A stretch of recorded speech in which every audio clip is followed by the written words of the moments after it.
რა გამოვიყენო რეტინოლის შრატის შემდეგ, აზელაინის შრატის შემდეგ, C ვიტამინის შრატის შემდეგ, ამაზე პასუხი მაქვს ყოველთვის ერთი.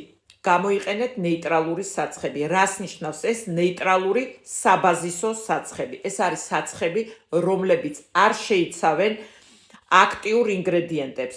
ზუსტად ისეთებს, როგორც მაგალითად არის ან რეტინოლი, ან C ვიტამინი, ან ნიაცინამიდის მაღალ კონცენტრაციას.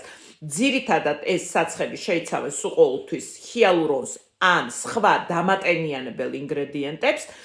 ამიტომაც შემოკარგებო დააკვირდით, როცა გინდათ შეძენა საცხი, რომელიც უნდა წაისვათ შრატის შემდეგ, რომ მასში არ იყოს ეს აქტიური ინგრედიენტები. გარდა ამისა, გაითვალისწინეთ, რომ ეს საცხები სულ ყოველთვის არის მაგალითად ემულსიის სახით, აწერია საცხს, ეს ნიშნავს, რომ ის იქნება თხელი და არის ჩვეულებრივი კრემის სტრუქტურის, თუ თქვენ გჭირდებათ ცოტა უფრო მკვრივი სტრუქტურა, შეგიძლიათ ეს საცხები გამოიყენოთ.